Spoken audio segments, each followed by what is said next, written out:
feto, vai para o rim, vai para o pulmão e aí vai acontecer a excreção do material do feto. O que nós vemos aqui, olha pessoal, é uma vilosidade coriônica com os seus vasos sanguíneos. Então, lembra que a vilosidade coriônica foi formada pelo córion frondoso, pelas vilosidades do córion. Então, lembra que o córion ele era formado por 3 camadas de células. O citotrofoblasto, o mesoderma extraembrionário, que também pode ser chamado de tecido conjuntivo fetal ou tecido conjuntivo das vilosidades, e o sensício trofoblasto. E esse material, né, essas 3 camadas, são invadidas pelos vasos sanguíneos do feto. Então, se nós pegarmos um pedacinho dessa vilosidade coriônica e colocarmos aqui do lado aumentado, a gente consegue identificar muito bem essas 3 camadas.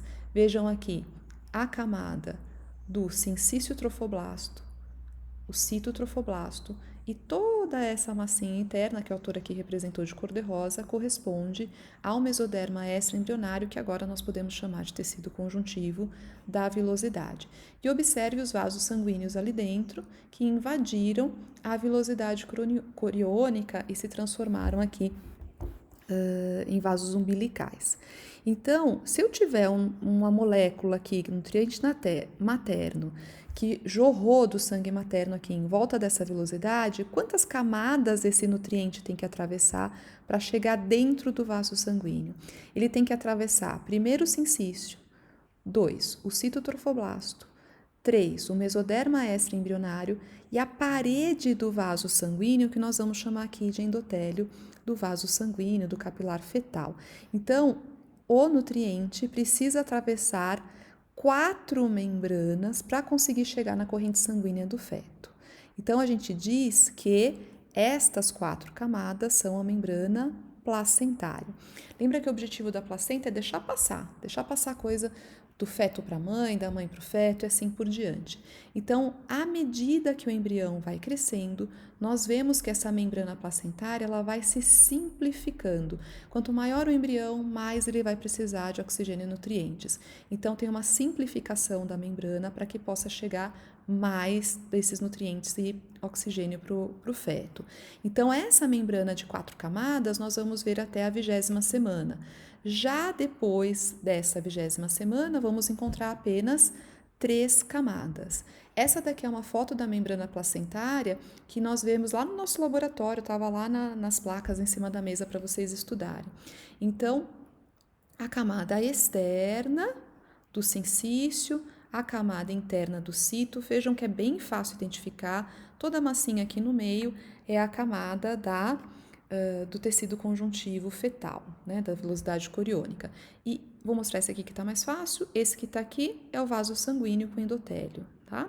Então, todo nutriente que tiver aqui fora passa por essas 4 camadas da membrana, sincício, cito, mesoderma extraembrionário, endotélio do vaso, pá, aí ele consegue cair dentro da circulação fetal. Depois da 20ª semana de gestação, nós veremos que o citotrofoblasto desaparece e o sincício se adelgaça, fica bem fininho, formando até esses nós sinciciais. Então, a membrana placentária, depois da 20ª semana, vai ter só 3 camadas. O nutriente vai ter que passar pelo sincício, pelo tecido conjuntivo, pelo endotélio do vaso, até cair dentro da circulação fetal. Muito bom. Essa daqui é a membrana fetal, também lá do nosso laboratório.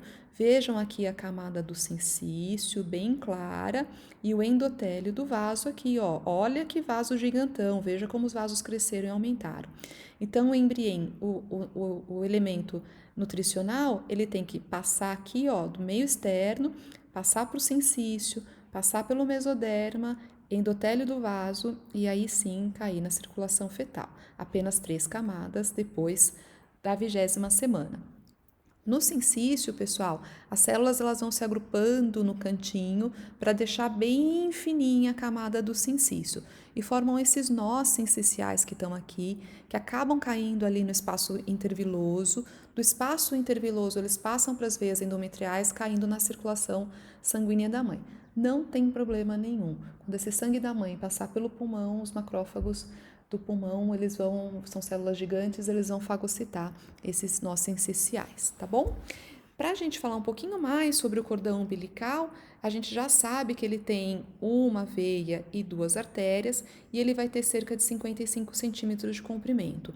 Se for muito menor que isso, pessoal, tem risco durante a movimentação do feto, do feto acabar tracionando e puxando esse cordão umbilical, fazendo uma separação precoce aí da placenta do útero materno, tá bem?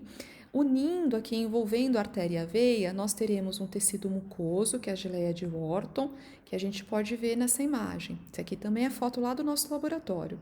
Uma artéria, duas artérias umbilicais, uma veia umbilical.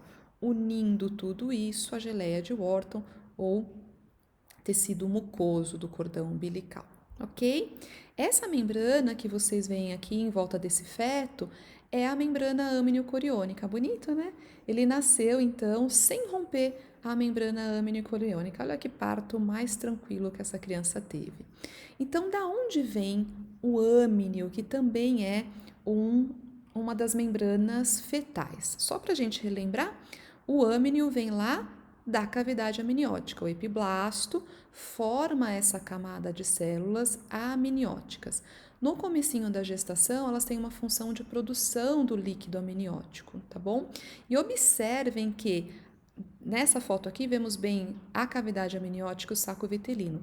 E observem como a cavidade amniótica aumenta consideravelmente durante a gestação. Aumenta tanto que ela vai acabar se fundindo com a membrana coriônica. Muito bom. No início da gestação, então, o líquido amniótico tem origem do amnio e depois ele vai acabar sendo formado pela própria placenta. Ele é deglutido pelo feto e absorvido pelo trato respiratório. Esse é um papel bastante importante do líquido amniótico, sendo mais de 99% composto por água. O líquido amniótico permite que o feto cresça de maneira simétrica, é uma barreira física contra os micro-organismos patógenos, né? Então, contra infecções. Ele permite o desenvolvimento normal do pulmão. O feto inspira o líquido amniótico e esse líquido amniótico ajuda na maturação do pulmão. Protege contra choque mecânico, variação de temperatura, ajuda nos movimentos e faz uma manutenção geral aí da homeostasia fetal. O normal do líquido é até 1 litro no final da gestação, tá bom? Pode ser feito um exame de amniocentese para retirada desse líquido, já que aqui vai acabar contendo células do feto, tá bom? Para fazer análise de cariótipo, mas é um exame que pode trazer problemas para o feto, por isso não se recomenda, só realmente em casos muito extremos. Pode haver uma perturbação do volume do líquido amniótico. Quando esse volume passa de 2 litros, nós chamamos essa condição de polidrâmino e frequentemente está relacionado à má formação do sistema digestório do feto. Por quê? Porque o feto deglute bastante, cerca de 400 ml de líquido amniótico por dia. Então, ele é o principal regulador desse volume do líquido amniótico. Se tem má formação do sistema digestório, possivelmente o feto estará deglutindo pouco, levando a essa condição que é o polidrâmino. E quando há pouco volume do líquido, que é o oligohidrâmino, pode ter, então, hipoplasia pulmonar. Lembra que eu falei um pouquinho antes que o feto inspira o líquido amniótico e que esse líquido é muito importante para a maturação pulmonar. Muito bom. E chegamos, então, ao saco vitelino, mais uma das nossas membranas placentárias. Lembrem-se que nós não somos animais vitelínicos, nós somos animais placentários. Entretanto, durante a formação embriológica, muitas etapas do nosso desenvolvimento filogenético são vistas. Então, quando o embrião está bem pequenininho, lá no iniciozinho da gestação, nós vemos ainda a presença de um saco vitelino grande, que vai diminuindo até ficar praticamente imperceptível, tá bom? Então, muitos autores nem gostam de chamar de saco vitelino, preferem o termo vesícula umbilical.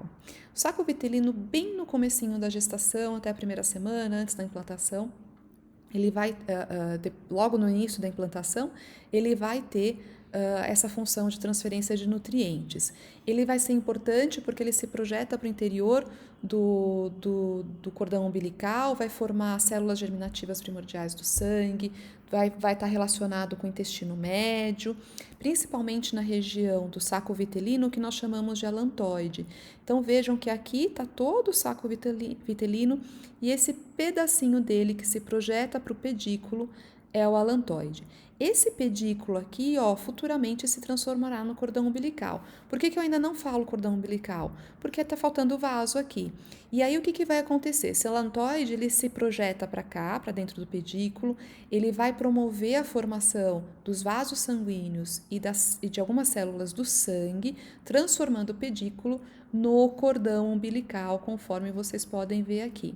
E vejam que uma parte do alantoide que está aqui, ele acaba se incorporando ao intestino médio e também uma parte dele vai se unir à bexiga urinária. Então, o alantoide vai ser responsável pela formação de partes de células do sangue no início da gestação, dos vasos umbilicais, e aquela partezinha dele que fica unida à bexiga forma o úraco. Olha ele aqui, olha. Então, lembra que ele estava ali dentro do cordão umbilical? A gente vai chamar essa parte que sobrou aqui, olha, unida à bexiga urinária, de úraco. Olha numa mulher adulta ali a bexiga urinária e o úraco subindo até a cicatriz umbilical. Só que fora da vida embrionária, a gente não vai chamar mais o úraco de úraco. Nós vamos chamá-lo de ligamento umbilical mediano. Muito bom. E para finalizar, nós falaremos a respeito das membranas fetais nos gêmeos. Em caso de gêmeos dizigóticos, que é a maior parte das gestações gemelares, nós teremos sempre a formação de 2 âminos e 2 córions e as placentas separadas. Então veja o que acontece aqui: gestação de gêmeos dizigóticos, cada um com seu ovócito e com seu espermatozoide, se fixam na parede do útero, cada um deles formará os seus próprios anexos embrionários. À medida que a gestação progride, aquelas placentas que estavam separadas podem acabar sendo fundidas. O crescimento de vaso sanguíneo, angiogênese, é algo muito intenso no nosso organismo. Os vasos crescem muito, por isso é frequente que as placentas acabem se fundindo ao final da gestação, mesmo nos gêmeos dizigóticos. Elas se formam separadas, mas podem se fundir ao final da gestação. No caso de gêmeos monozigóticos, olha lá, o mesmo zigoto e olha que belezinha, 2 massas celulares internas, 2 embrioblastos no mesmo concepto. Então veja que ele se fixa na parede do útero e embora cada um forme o seu âmnio, eles terão uma placenta única. E isso faz com que frequentemente um dos gêmeos nasça maior, né, mais nutrido do que o outro por causa dessa maior vascularização para um dos fetos. Ok, pessoal? Mas olha que bonitinhos esses, nasceram assim perfeitinhos, uma coisa fofa, né? Pessoal, estou à disposição para as dúvidas de vocês, respondam as perguntinhas do estudo dirigido e bons estudos.